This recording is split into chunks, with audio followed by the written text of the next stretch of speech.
bahas apa sih bedanya penilaian dan assessment. Kemudian yang ketiga, memahami pengembangan kurikulum KUSP-nya atau modul rumah KTSP-nya. Ya, nih modul ajar, modul project, tujuan pembelajaran, CP, ATP itu ternyata ada di langkah yang ketiga, Pak. Ya, ada di langkah yang ketiga, dan terakhir adalah memahami pengembangan proyek penguatan profil pelajar Pancasila yang terakhir. Nah, yang terjadi banyak sekali teman-teman saya sebagai guru itu langsung fokus ke sini nih. Apa itu CP, apa itu TP, apa itu ATP, bagaimana membuat modul ajar, aduh liar nanti modul project, terus P5-nya bagaimana itu. Padahal sebetulnya sebelum sampai ke sini kita di sini saja dulu, di langkah ke-1, memahami garis besar kurikulum Merdeka dan memahami pembelajaran dan assessment. Untuk 2 langkah ini tuh bisa kita belajar 6 bulan itu nggak cukup. Sebetulnya seperti itu. Kalau misalnya kita langsung ke sini, ya sama, nanti akan back to basic, percuma ganti kurikulum, ya, karena ujung-ujungnya hanya memikirkan administrasinya, esensi kurikulum merdekanya, esensi merdekanya nanti nggak akan dapat seperti itu ya Pak, ya, Bapak dan Ibu. Nah, sekarang mungkin karena Bapak dan Ibu ini adalah seorang pemimpin satuan pendidikan, yang pertama memahami garis besar kurikulum merdeka, bahwa intinya kurikulum merdeka ini membebaskan, ya, membebaskan para guru, para peserta didik dan satuan pendidikan untuk menentukan visi misi sekolahnya sesuai dengan karakteristik sekolahnya, sesuai dengan kesiapannya. Bu, contoh saja nih Pak, biasanya ada di kelas 1 nih, saya banyak ditanya, Bu di kelas 1 gimana, boro-boro mau mencapai ini itu, baca tulis aja belum bisa, misalnya seperti itu. Ditutup Bu KD-nya, KI-nya, kalau di kurikulum 13 kan masih KD KI ya. KD-nya ditutup, KI-nya ditutup, Ibu targetkan kalau memang menurut Ibu tuntutan Ibu sebagai guru dari orang tua murid, dari peserta didiknya, atau dari lingkungannya semuanya memang hanya membaca, menulis, dan menghitung, itu tutup dulu. Ibu boleh sebulan, 2 bulan fokus ngajarin baca aja gitu. Buku paketnya gimana? Tutup aja dulu sampai si targetnya kita ini adalah bisa membaca tercapai, baru nanti mengikuti materi-materi yang esensial seperti itu. Jadi itu contoh sekilas Pak penerapan kurikulum mereka di dalam satuan pendidikan untuk guru seperti itu. Atau misalnya lagi contohnya lagi nih kurikulum merdeka. Kalau dulu saya mengajar KD-nya itu ditentukan dari silabus, itu benar-benar saya turun semuanya Pak. Aduh, nanti biasanya saya terseok-seok di belakang. Waduh, ini materi ini belum selesai, udah mau PTS, materi ini belum selesai, udah mau ujian, seperti itu. Nah, sekarang kita boleh memangkas, ya. Ini kayaknya saya nggak sanggup kalau 5 KD 1 semester misalnya. Saya sanggupnya 3 KD. Alasannya apa Bu Happy? Ya kemarin habis pandemi Bapak dan Ibu, nggak mungkin saya menyelesaikan 5 KD. Untuk memulihkan psikis murid aja saya membutuhkan waktu yang sangat banyak. Itu boleh dipangkas seperti itu. Itu kurikulum merdeka. Terus misalnya lagi ada misalnya materi tujuan pembelajarannya misalnya murid mengidentifikasi lingkungan alam dan lingkungan buatan. Nah, lingkungan alam di situ salah satunya misalnya ada tentang gunung. Di Bekasi ini kan nggak ada gunung ya, adanya pantai ya. Mungkin kalau daerah ini lebih dekat ke pantai. Yang gunung nggak usah dipelajari, yang dipelajari pantainya saja. Pertanyaan boleh, yang penting lingkungannya mendukung Bu, seperti itu ya. Kalau lingkungannya memang mendukung, ada sawah, jadi ada sawah, ada ladang. Anak-anak ketika dijelaskan tentang pertanian ini nggak menjadi anak-anak yang halu gitu, nggak membayangkan, silakan seperti itu ya. Tapi yang dikhawatir, kalau dulu kan kita materi semuanya gitu ya Bu ya, mau ngejar-ngejar materi, dengan waktu yang sangat nggak cukup, cenderung tidak cukup seperti itu. Tapi kalau sekarang supaya anak-anak itu bisa refleksi, anak-anak yang tidak atau belum mampu bisa mengulangi lagi tanpa harus dikejar materi yang belum disampaikan. Nah, itu di kurikulum Merdeka itu boleh seperti itu. Jadi dari awal guru, kepala sekolah dan semuanya berdiskusi ya Bu ya, menggunakan visi dan misi sekolah. Kira-kira nih saya satu semester KD-nya lah, kalau di dalam 2013 itu masih KD. KD-nya mau KD yang mana saja, mau berapa KD itu boleh seperti itu. Secara garis besar kurikulum Merdeka itu seperti itu Bapak dan Ibu ya. Jadi sangat-sangat meringankan. Jadi jangan dulu ke yang sini dulu, modul ajar, CT, TP, KTP, ntar dulu. Kita pahami dulu nih garis besar kurikulum Merdeka. Intinya kita ingin menciptakan manusia yang bahagia setinggi-tingginya sehingga tidak menjadi beban di masyarakatnya kelak. Seperti itu. Kebutuhannya apa saat ini? Oh, kelas 1 kebutuhannya ini karena sekolahnya jumlah muridnya banyak, dari lingkungan pemukiman padat yang tidak ada TK-nya, jadi belum bisa baca semua. Wes, baca dulu semuanya, belajar baca dulu. Itu KD, itu apalagi KI dan sebagainya. Tutup dulu, boleh seperti itu.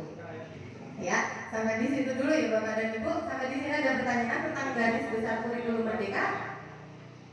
Ya, baik. Bingung ya, buru-buru ya Bapak dan Ibu ya. Nah, selanjutnya yang kedua, memahami pembelajaran dan asesmen.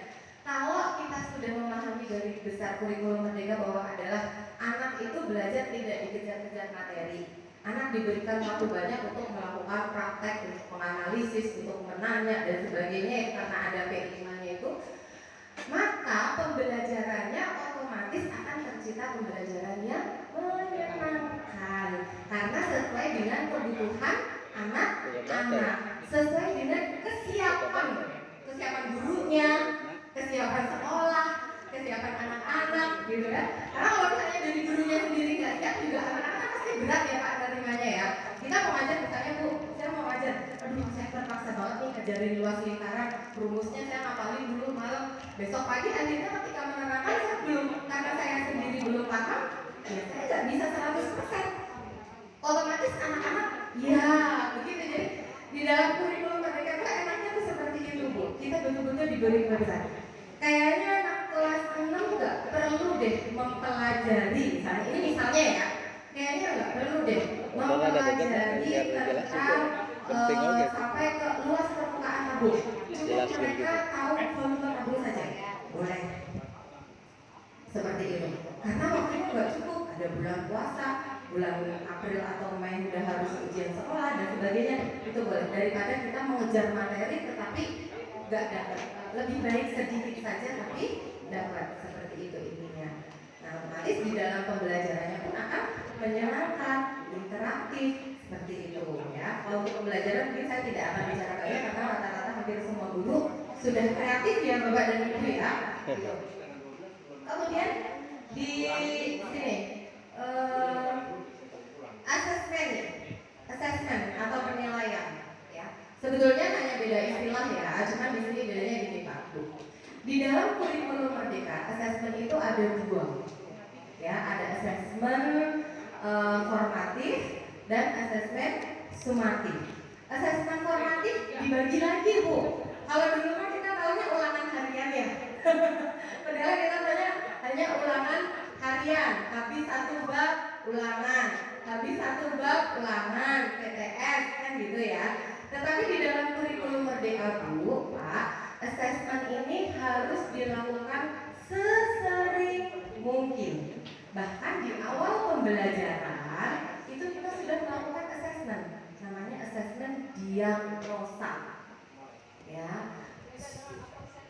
Nah ini nih, beda lagi Bu dengan persepsi Bu. Nah, asesmen diagnosa pun dibagi lagi Bu menjadi dua. Sebenarnya ya, tapi kita kan bedanya asesmen dan persepsi ya Bu ya. Nah, asesmen ini dibagi lagi menjadi dua, ada kognitif kognitif.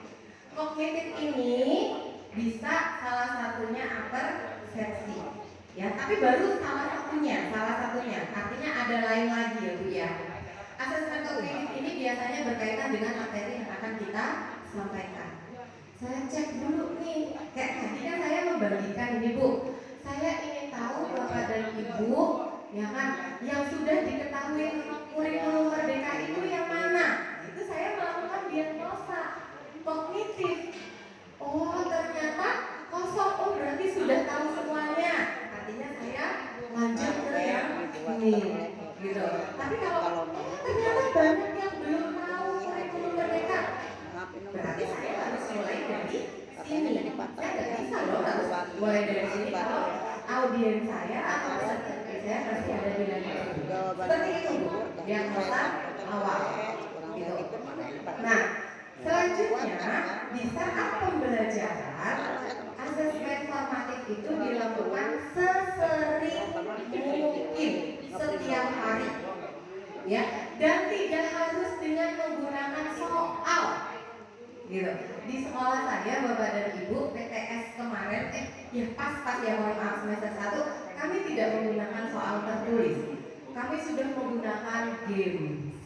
Kami sudah menggunakan quizzes seperti itu karena nggak harus pakai soal tertulis jumlahnya 10, 10, 5 seperti itu tidak ya. Yang penting anak-anak itu kan sebelum sumatif kan sudah formatif dulu ya Bu ya. Jadi kita sudah tahu kan kemampuan anak itu seperti apa. Makanya kita berani besok game saja. Dan data kemampuan siswa itu sudah ada di tangan kita. Karena asesmen formatif dilakukan sesering mungkin setiap hari, tidak harus nunggu babnya selesai. Ya, hari ini kita ngajar apa, langsung asesmen. Boleh menggunakan game. Kalau zaman saya kecil sekolah suka tebak-tebakan Pak. Nah, sebelum pulang, kalau yang bisa nebak pulang duluan, nah itu salah satu contohnya. Gitu dulu, salah satu contohnya itu seperti itu. Gitu. Ya. Perkalian ya kan yang nggak bisa kan pulangnya paling belakangan gitu. Nah itu di situ kita nanti dapat melakukan refleksi, ya. Oh pencapaiannya saya sudah sejauh mana, kekuatan saya ada di mana, kekurangan saya ada di mana sehingga bisa dijadikan modal lagi untuk pembelajaran berikutnya. Nah di dalam pelaksanaan kurikulum Merdeka, jadi implementasinya sebetulnya itu aja dulu. Ya kan? Ketika guru mau memahami kebutuhan peserta didik, guru peka terhadap kesiapan peserta didik, ya kan? Itu sebetulnya sudah melaksanakan kurikulum Merdeka. Baru selanjutnya belajar tentang KOSP-nya, modul ajar, modul project, CP, TP, ATP. Itu semua ada Bu, disediakan oleh pemerintah. Kecuali sekolah penggerak ya Pak ya, boleh dulu. Kalau sekolah penggerak mungkin ada beberapa yang memang diminta untuk membuat sendiri. Kalau IKS memakai yang ada dari pemerintah. Nah, baik Bapak Ibu sampai di sini nih. Sebelum saya ke CP, ATP dan sebagainya. Ada pertanyaan? Udah jam 12. Lanjut deh. 5 menit saya oke 5 menit. Mungkin yang penasaran, yang paling Bapak penasaran itu apa deh? Ini Bu, kita kan hari ini kan diberikan sosialisasi nih ya, dengan bahan ajar yang akan kita gunakan, terutama bagi sekolah penggerak dan sekolah yang sedang mendaftar IKM. Kemudian apa bedanya sih sebenarnya? Kalau kita kan kita anggap ini adalah buku paket yang akan di. Kemudian kita lagi harus membuat modul ajar gitu ya. Bedanya apa? Nah, baik. Pak, modul ajar itu itu ya pertanyaannya bedanya modul ajar dan setiap guru kelas itu harus atau wajib membuat modul ajar, sedangkan kan buku paket itu sudah ada kan begitu. Oh iya, ya. Mudah-mudahan setelah dari sini ada berita menggembirakan untuk gurunya Bapak. Jadi guru kelas tidak wajib membuat modul ajar. Kalau masih tahap belajar belajar. Nomor saya berapa? Ya, kalau masih tahap belajar. Tapi biasanya tes ya. Tapi biasanya kalau guru yang sudah memaknai ini Pak,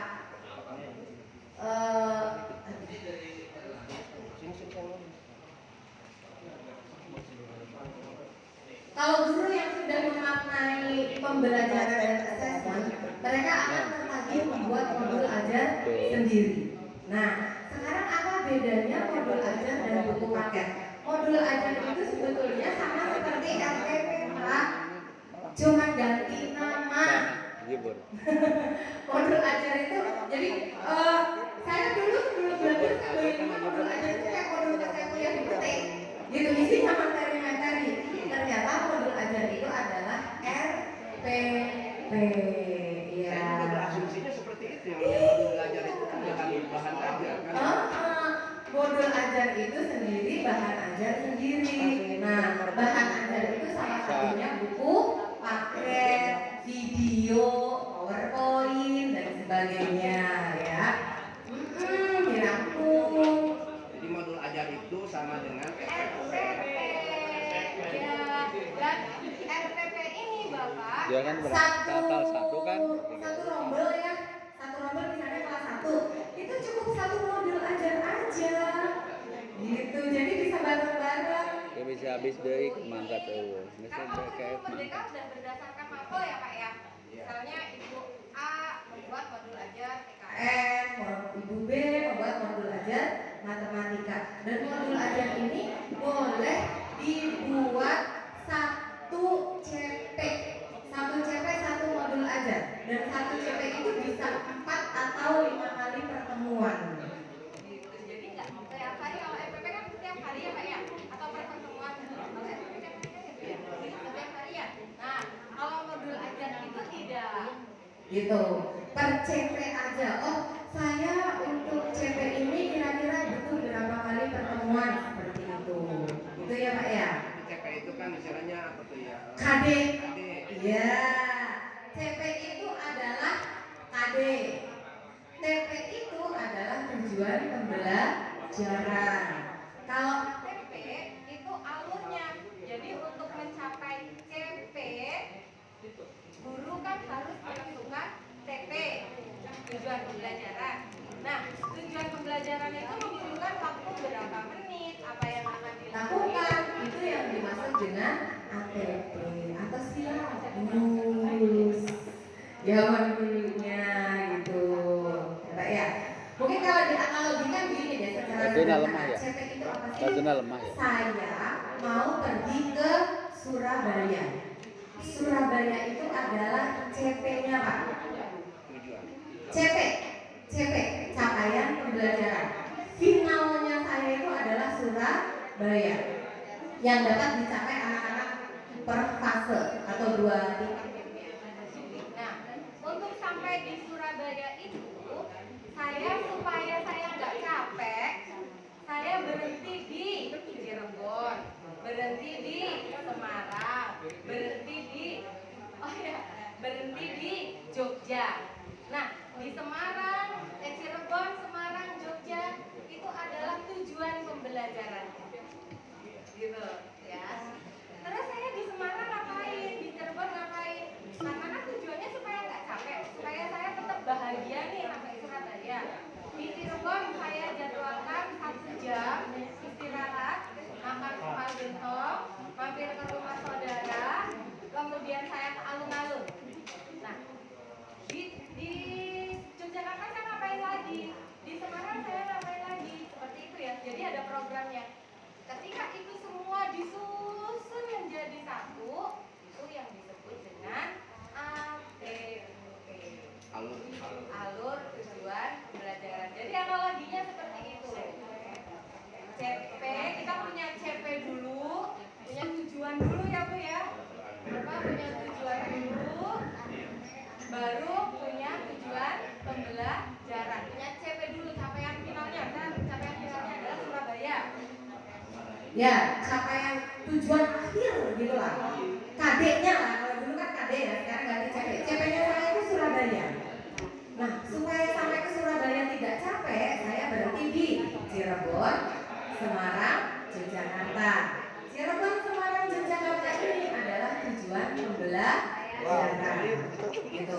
Nah, tujuan pembelajaran di titik-titik tujuan pembelajaran itu saya ngapain aja?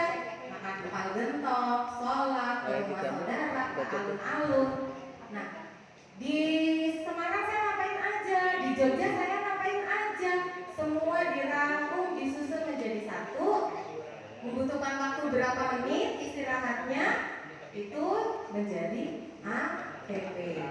Lalu kapan berarti buku paket digunakan? Ya di tujuan pembelajaran itu.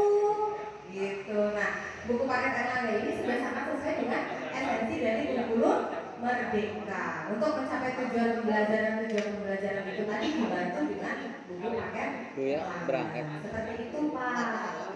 Ya.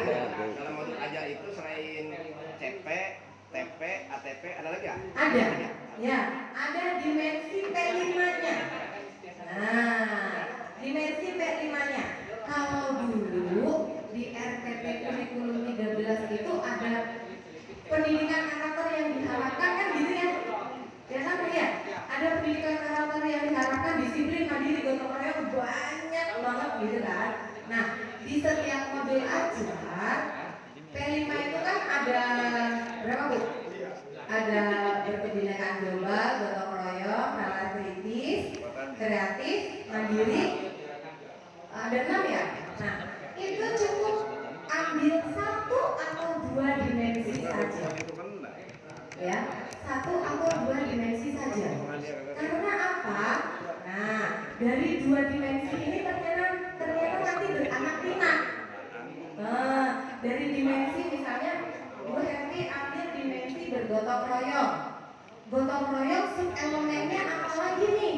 Apakah terhadap lingkungan sosial, toleransi, atau apa? Toleransinya toleransi yang seperti apa? Itu ada lagi. Nah, guru tidak perlu susah payah, artinya tidak perlu mengarang, karena itu semua ada di platform Merdeka Mengajar atau PMM. Ambilnya, gotong royong, misalnya untuk pelajaran ini saya cocoknya ambilnya gotong royong. Gotong royong sub elemennya yang mana? Nanti capaian sub elemennya yang mana, itu semua udah ada di PMM Bapak dan Ibu, tinggal copy paste saja. Gitu.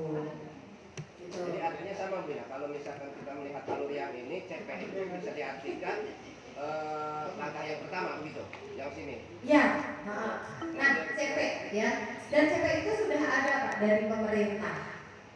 Kalaupun kita mau memilih seperti yang tadi saya katakan, tadi kata Bu Hebi di awal katanya kalau memang enggak. Nah kita paling memangkas saja. Untuk struktur kalimatnya itu kita tidak boleh berubah. Misalnya di fase 1, kelas 1, 2 itu CP-nya ada sekitar 5 atau 6 CP. Ambil 3, kayaknya nggak bisa deh karena ini masih baru, misalnya seperti itu ya. Ambil 3, boleh. Seperti itu.